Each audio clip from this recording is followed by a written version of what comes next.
tous, bienvenue encore dans cet nouvel épisode de 4 minutes de conseils pour l'épanouissement de ta vie conjugale. Je vous prie vraiment de partager mes vidéos car ça va aider beaucoup de personnes. Dernièrement, j'ai fait une publication sur cette publication, une femme disait que à l'âge de 28 ans, vraiment si le mariage tarde, c'est mieux de faire son enfant. Et j'ai demandé aux gens qu'est-ce qu'ils en pensaient. Après tout, c'est Dieu qui donne les enfants. C'est ce que cette fille dit. C'est ce que dit et c'est ce que beaucoup de femmes pensent. Est-ce que lorsque le mariage tarde, tu dois rester comme ça ou alors tu dois tout faire pour avoir ton enfant? Déjà, moi, je dirais que les enfants ne doivent se faire que dans le mariage.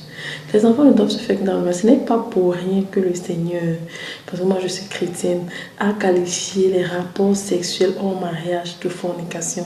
Dis-moi un peu comment tu vas faire les enfants hors mariage sans tomber dans la fornication. Ou peut-être que tu vas faire l'insémination artificielle, ou alors le Saint-Esprit va aussi descendre sur toi, te donner l'enfant. Forcément, tu vas tomber dans l'immoralité sexuelle avec toutes les malédictions qui sont derrière. Vous savez que tous les péchés sont toujours accompagnés de malédictions. Vous allez me dire, oui, on va se repentir. Mais tu vas assumer les conséquences.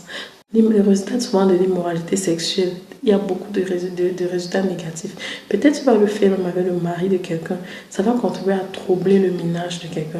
Peut-être tu vas le faire même avec un jeune comme ça.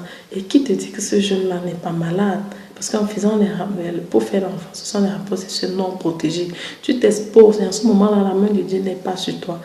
Donc, il y a de fortes chances qu'en faisant cet enfant-là, tu attrapes même une maladie. Disons même que tu vas prendre toutes les précautions pour ne pas attraper la maladie. Mais ce que vous oubliez souvent, c'est que vous vous dites que non, en faisant l'enfant, je serai au moins heureuse. Après tout, j'ai quand même mon enfant. Mais souvent, l'enfant là que vous faites hors mariage, c'est le début des problèmes.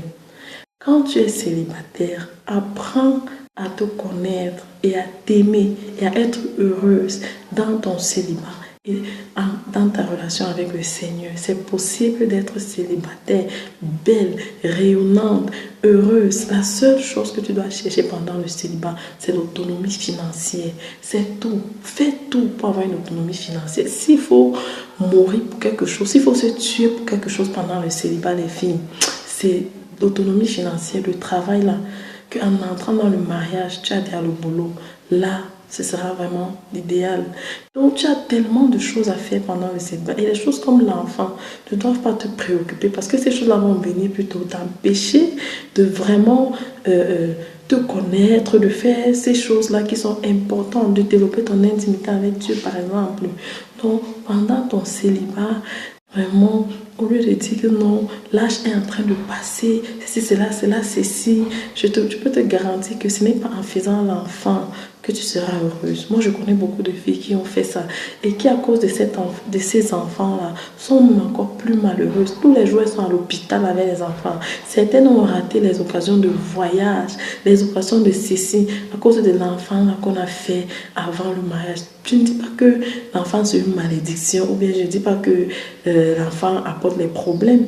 L'enfant est bien, mais l'enfant dans le mariage. Beaucoup de ces femmes-là me souvent disent que j'ai connu une femme qui disait souvent à son enfant que vraiment tu es la source de mes problèmes. Depuis que je suis avec toi, aucun homme ne veut me regarder. Même quand un homme vient à cause de toi, cet homme-là part. Souvent, l'enfant là, que tu dis que non, il faut que je fasse mon enfant, ça va aller. L'enfant là est plutôt source de problèmes pour toi.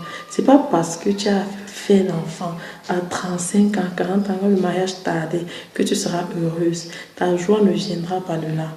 Et en le faisant, très important, tu réduis tes chances du mariage. Excusez-moi, mais c'est la vérité. Tu réduis tes chances de mariage. Je ne dis pas que les filles qui ont les enfants ne peuvent pas se marier. Je n'ai pas dit ça. Je n'ai pas dit que les filles qui ont les enfants commencent à pleurer que ouais, je vais faire comment. Tata Chris a dit que comme j'ai les enfants, je ne vais plus me marier. Mais je dis que les chances deviennent réduites. Parce que les hommes, généralement, beaucoup d'hommes, lorsqu'ils vont entendre que tu as un enfant, certains ne vont pas s'engager à cause de ça. Ils vont dire, et si le père de l'enfant là vient déranger? Et si le père de l'enfant, et si elle continue à sortir avec le père de son enfant? Tout ça, ça réduit les chances. Donc, quel que soit ton âge, patiente jusqu'à ce que cet homme-là vienne.